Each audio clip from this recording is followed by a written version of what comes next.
ان الله تعالی واحد لا شریک له. الله تعالی یو ده د دبل شریک نشته. مختلف علما د توحید مختلف اقسام بیان کړي دي. امام ابن بطه رحمت الله علیه د توحید ځانته قسمونه بیان کړي دي.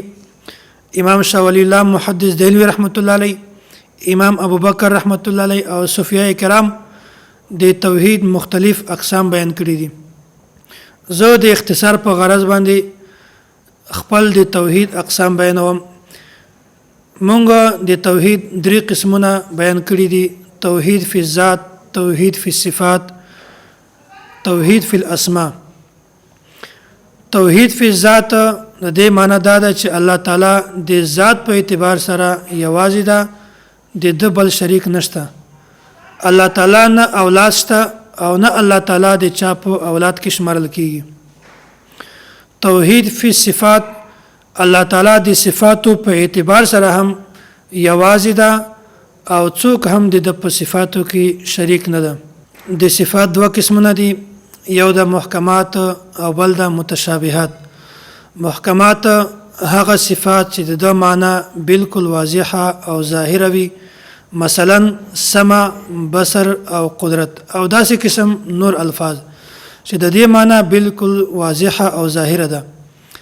او هغه الفاظ چې د دې معنی غیر واضحه او مبهمه ده، د انسان عقل د دې معنی او مفهوم ته نشي رسیدلی. قرآن کریم کې بعض الفاظ دي الله تعالی لپاره استعمال شوي دي، ید، وجه، عین، داسې قسم الفاظ دا په قرآن کریم کې الله تعالی لپاره استعمال شوي دي.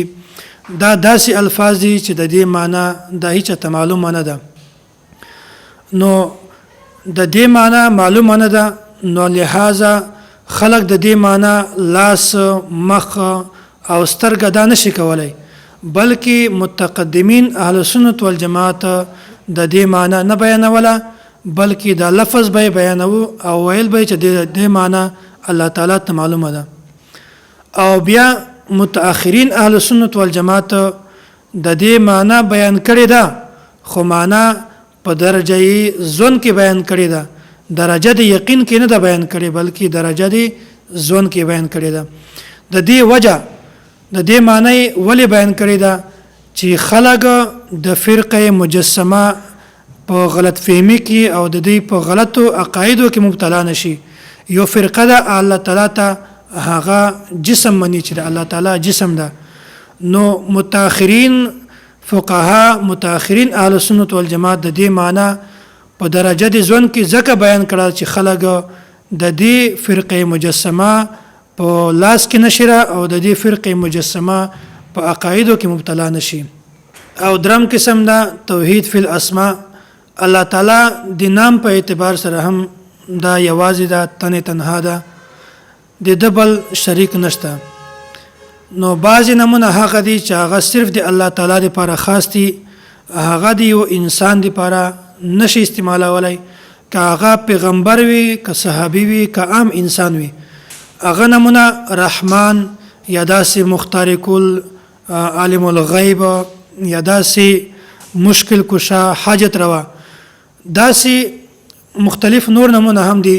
دا صرف د الله تعالی سره خاص دي، د الله تعالی نه بغیر د بل کس لپاره موږ دا نمونه نشو استعمالولای. او نور بعض داسې نمونه دي چې هغه موږ د الله تعالی لپاره هم استعمالولای شو او د عام انسان لپاره هم هغه موږ استعمالولای شو. مثلا سمیع، بصیر او داسې متکلم وغیره.